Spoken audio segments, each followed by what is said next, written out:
Joey, you like movies about gladiators?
Hello everyone and welcome back to another episode of 3 Geeks Flix. Joining me as always is the Muse, Justin Kyle. Say hello everyone, Justin. Hello everyone. Ah yes, and of course I am the Tech, Mitchell Wright, coming back at you with another episode of Warm Blankets. Now for those of you that have not seen it before, I'm going to let Justin explain to you right quick what a warm blanket is. Okay, so essentially a warm blanket is a movie you grew up watching. It's all subjective, it's all generational, and it's a movie that you really can't divorce your feelings from. So even if you watch a movie, like let's say it doesn't really hold up, you're still going to like it just because you grew up watching it. It feels like you've been wrapped in a warm blanket. It feels like you're going home. I like it. Very nice. Very descriptive and not too many big words, so that helps. Yes, exactly. Right. So, as I always do, I look to you, good Muse, and say, Justin, give it to me. What you got? Okay, so my first, it's about as warm blanket as you can get. Okay. It is the 1993 release of a film called The Sandlot. Ah, yes. So, now, you know, it's not groundbreaking, but this is a textbook warm blanket. And the good news about this is a warm blanket movie that actually holds up. This is in this category of warm blankets, which it's a proprietary genre, if you will, right? Oh, yeah. This is a classic. It holds up. I watched it less than a year ago, and it's a great movie, man. This will always go down as a sports classic for warm blankets. I wouldn't give it a 10. I had to give it probably about a solid 8.5, 8.75, around there. Yep, I agree. About an 8.5. Good sports movie. And it's not all it's good because it's taken seriously at the same time. It's not like, you know, some of those other kids sports movies, kind of like The Little Giants or something like that, or The Big Green. Right. They weren't messing around with what they were doing, and it shows. And that's what makes it so great.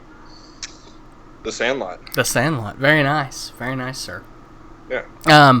My first is a 1994 Robert Zemeckis film known as Forrest Gump.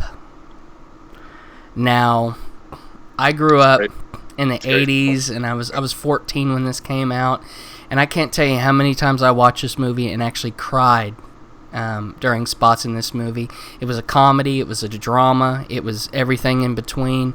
Tom Hanks, Robin Wright, Sally Fields, Gary Sinise, and McKelty Williamson. Fantastic cast, fantastic story. It doesn't get more warm and classic than this, folks. Hanks in his prime. Award-winning. I believe this was an Oscar-winning film, wasn't it? I think he won the Oscar for this. In Philadelphia, I think. Yeah, back to back. And if it wasn't, it damn well should have been. So, enough said about that. This film is a 10. It is no doubt a 10 of a film.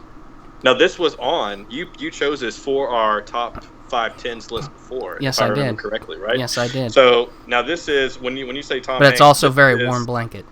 Oh, it is a warm blanket. Absolutely, it's a warm blanket. So now this could be definitively the Tom Hanks film for a lot of people. It's generational. So when I think of Tom Hanks, this is probably the first film that I associate with this name. I mean, he's an American treasure, that one. Absolutely. We treasure Tom Hanks as an actor. Absolutely. Great choice. Thank you. Great choice. Okay, my second one is the 1991 Steven Spielberg directed film called Hook. Ah. So now again, this is about as classic as you can get in this genre. Bangarang, baby, bangarang. That's the thing. And you know, the thing about Hook is, like The Princess Bride, it is as fairy tale as you could get. Yes. I guess you could, if you really wanted to, you can make an argument that it was groundbreaking in some aspects. It was not too crazy, but I've seen a lot of critics say that at the time it wasn't really well received by critics. You know, the adult critics of that time. Yeah. Again, I was 4 when I first saw it. Oh my God, it was amazing. Yeah. I still. This is one of those things where even if someone says it as a film critic and the film aesthetics and the logistics of filmmaking is not very good. Right. I don't see that at all. I guess I'm blind from emotion. I agree. I can't divorce myself from how awesome this film was for me growing up. Absolutely. What was the year again? 1991. I was 11. It's about as classic as you can get. And still love it just as much. Oh yeah, absolutely. Absolutely, sir. Great cast. Robin Williams, the late great Robin Williams. Yes. Right? Yes. Dustin Hoffman as Hook. Julia Roberts as Tinkerbell. Epic cast. Rufio. That's all you got to say. Remember how cool that thing that he rode was? Yeah, it was, man. Rufio was the man. Everybody wanted one. Everybody. Agreed. Fantastic film. Good choice, sir. Thank you. Thank you very much. My second film, I'm going back to the 80s. 1985, it is a John Hughes film. Everybody knows that name, John Hughes. Weird Science.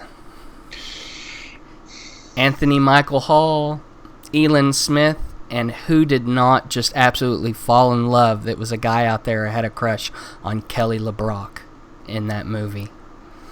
Just timeless, epic. It's not a 10. It's an 8. It's a solid 8, 8.5. But of John Hughes movies, they were the films of the 90s. They were the feel-good films of the 90s, the comedies of the 90s. And you just can't touch them. And it's still to this day, I could think of sitting down with my brother, Eric the Sage, again. And it's just like being wrapped in a warm blanket, man, every time I watch it. It is. Every time. Yeah. It was a great film. It was a great film. Great film. For sure. That was probably the one that put Michael. And also, Mr. Robert Downey Jr. was in that film. Yes, he was. Yeah. You can't forget that one. A very young Robert Downey Jr. But yeah, Weird Science, baby. That's a good one. Now, my next film is this isn't the H-bomb of mine. And there's a reason it was, but it's not anymore. Okay. So it is the 1996 film. I'm sorry. It's the 19... Well, that can't be right. I think it was 1986. I think it's 1986. Okay. 1986 film, Stand By Me. Oh, fantastic movie. Fantastic movie, sir. All-star cast. Yes. River Phoenix. Oh. Put him on mass. Mm-hmm. Feldman. Mm-hmm. I mean, O'Connell. The Rat Pack of the 80s, man. Dreyfus. Running through a train. Running from dogs. Mm-hmm. Kiefer Sutherland. Man. Stephen King story. Perfectly timed. Great music. Great soundtrack. Philosophical. One of the most coming-of-age stories for our generation. There's not a lot you have to say about it, really. I mean, it I don't know if I would give it a 10. I don't know if it changed anything, but man, what a great film. I'd probably give it a... I don't know. What would you rate it? It's a 10 for me, man. That film... It is? That film, it did things. It had sorrow. It had comedy. It had coming-of-age strife. I mean, it was a fantastic film. You could give it a 10 in one aspect. The child acting involved with this film, I can't think of a film before it where it was so genuine. I mean, awesome. What River brought to it in that scene when he's admitting about the milk money and he's crying. Mm-hmm. I mean, I can't remember a movie before that where a child actor obviously he was River Phoenix, so Yeah. that's to be expected. Yeah. But Stand By Me, that's all you gotta say. Indeed, I agree. I agree. I've got another film. My next one up is a 1988 film. Penny Marshall was the director. Another Tom Hanks film, Big. Yeah, Big. That was good. That's a fantastic movie, dude. Elizabeth Perkins, Robert Loggia. That's a great film. Man, and this one it was hilarious. It was a comedy, but it was emotional, and it wasn't a 10 by any means. It was definitely a solid 9. This film is definitely a 9 in my book, because I mean, this was really Hanks kind of transitioning and showing that he wasn't just your comedy acting guy, that he could do something a little more with a serious feel to it. And from there on, Hanks's career just took off. So, because I mean, the 90s were big for him, and on and on. So, yeah, man, Big.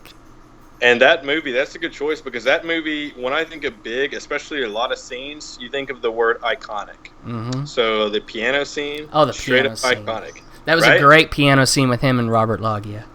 Right. Classic Hanks. Absolutely. Yes. Absolutely. Okay, so my next film is also a 1985 Robert Zemeckis film called Back to the Future. Oh, yes.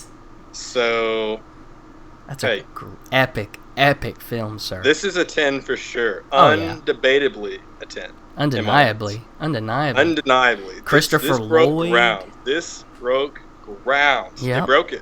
There was no ground afterwards. And no. if there was, it didn't work correctly. It was broken. There's not a lot you have to say about this. I mean, agreed. When it came out, it was huge. It was a spectacle. It was genuine, family-friendly, hilarious, emotional, and most importantly, very smart. Exactly.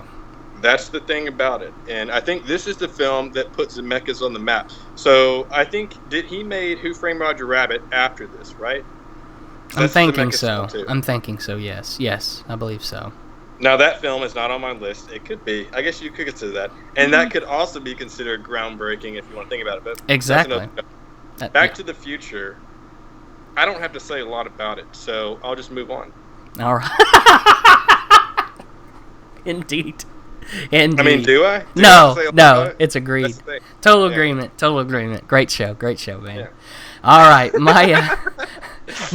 my fourth film, and this is a little stray from the normal. I'm going back to the 90s, and a couple of y'all be like, yeah, it's not a 10, but it's a fun movie. It's an action movie.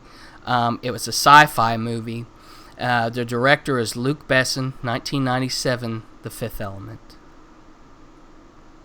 That's classic. That's a classic warm blanket for me. I can see it. I can come on any station. I don't care if it's edited, if there's commercials. I will sit down and watch me some Bruce Willis, Mia Jovovich, Gary Oldman, Chris Tucker, and Tommy Tiny Lester. All day long.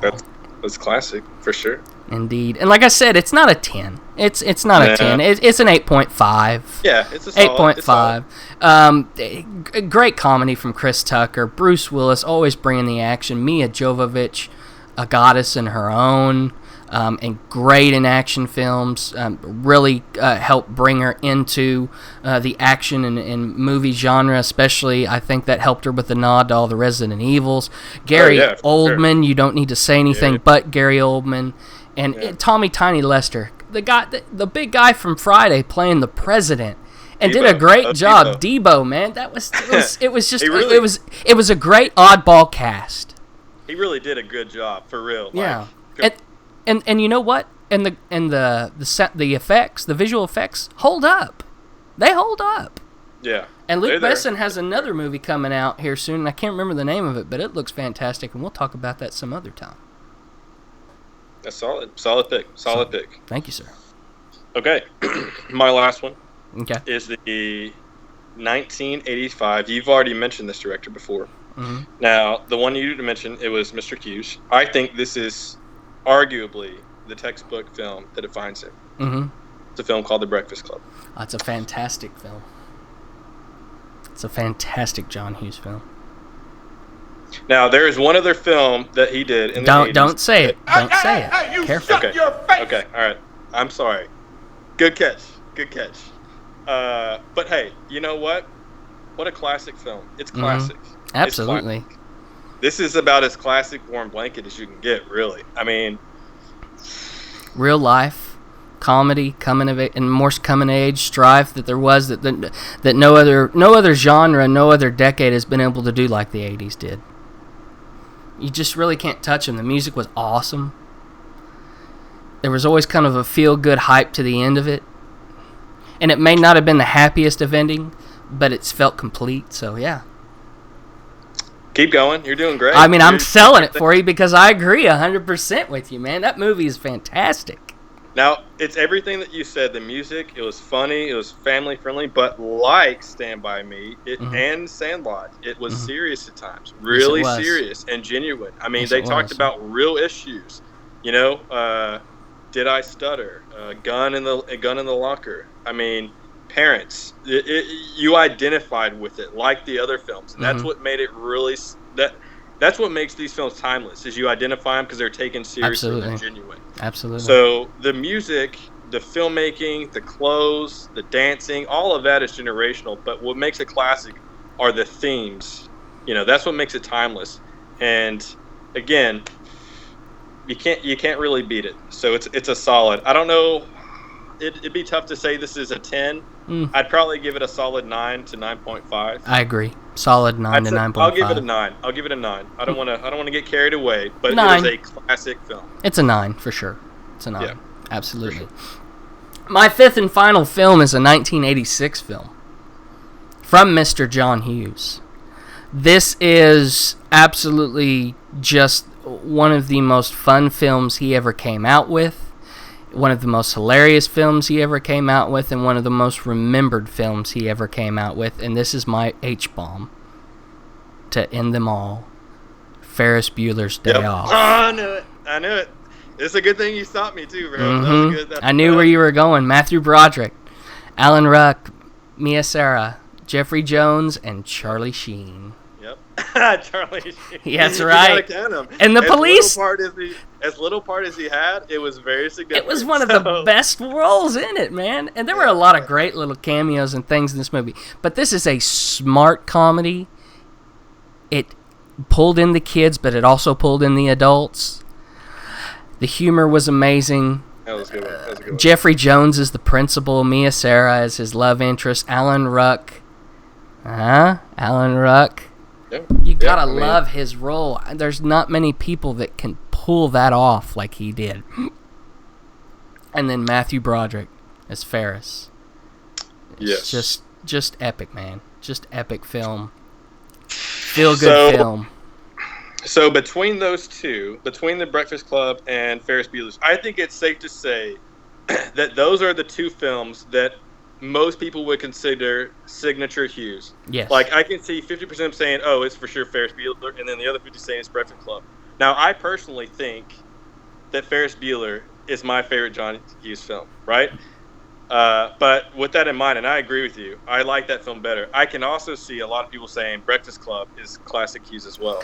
Even more so than all the other films like Weird Science. Really. Well, and it really depends. Are you pulled more to those coming-of-age strife serious comedies like The Breakfast Club was, or do you like just his complete feel-good fun movies that Ferris was? Well, that's the thing. I think if you look at them side by side, they have about the same amount of comedy and seriousness. I mean, even with Ferris Bueller, you have the serious Cameron thing with his dad and his parents. You have the pressures of what you're going to do after college. Yep. I mean, you have... That's the thing. They're so... There's a lot of parallels, and that's what makes them great. But, man, Ferris Bueller... Yeah, dude. That's classic. Thank you, sir. Thank you, sir. I want to give it a 10 because this was really one of the first movies that broke the fourth wall. That's true. In fact, is this? I can't think of another one before this. I can't either. And I mean, it over and overly, just he kept breaking the fourth wall and talking to the audience, and especially that scene at the end. And everybody talks about Deadpool breaking the fourth wall. This is where Deadpool got it. Yeah, I mean, the after credit scene in Deadpool alone says How it many all. times has it been redone in all these other movies? So yes, it's a 10 because it has influenced movie upon movie. And you could also say this about Ferris Bueller to support your argument. It's for sure more epic. I mean, that concert scene in downtown Manhattan. Mm-hmm. The parade. Shaking on Baby. That was a full-fledged, thousands of extras. But then it also had quiet moments like Cameron laying in bed. And when the pool scene. The pool scene, but my favorite scene is when they all go to the Museum of Modern Art. Like, I don't know, that is classic. Okay, so Ferris Bueller's better than Breakfast Club, I think. But, tomato, whatever. Tomato. I got it. Good job. All right. Well, now that that's done, check us out on Facebook. 3 Geeks Flix, spelled out 3 Geeks Flix, Flix. Give us a like, comment, holler at us, get involved. If you don't do Facebook, we've got Twitter. It's at the number 3 Geeks Flix. Again, Flix. Give us a follow. Comment again, troll us. Hey, we want to get you involved. We want to have you as part of the family. You as the viewers are the third geek of this show. That's why it's called 3 Geeks Flix. And so we can also get to know you well, talk with you a bunch, and have you on a Geek Speak, which is on, of course, YouTube. That's why we're here, folks. Again, like I said, we do it for our own selfish reasons, but we also do it for you and to get you involved. So holler at us. Don't be afraid. We's people just like you alls. What did you say? Was that kind of bad? Was that too much? Yeah. I was just going to say allegedly. Allegedly? Well, nobody's quite like you, Justin, but we'll just leave that alone. Great Scott. Agreed. Hide your knives. But anyway. Appreciate you all sticking around again, and stay tuned to the glow of those monitors, because we're going to catch you next time. Good night.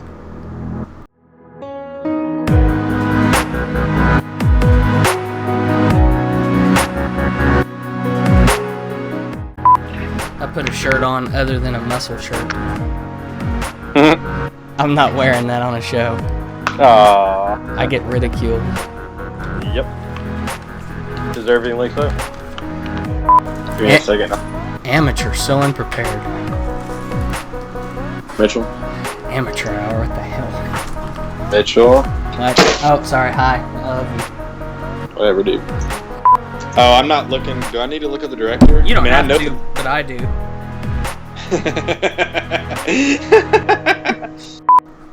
Nice. It smells like a cat turd in here.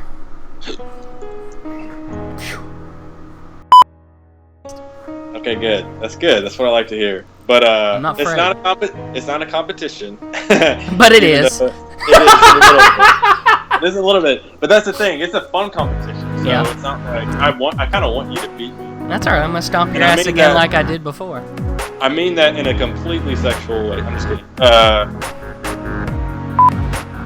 You are the wind beneath my wings. Never gonna let you go. Gonna hold you in my arms forever. Alright, I'm ready. Okay. And you should be too. So are we ready to go? I'm ready. Alright, hang on, give me 1 second. You're killing me.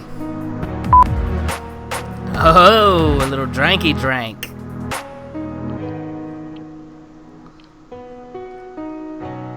What is that?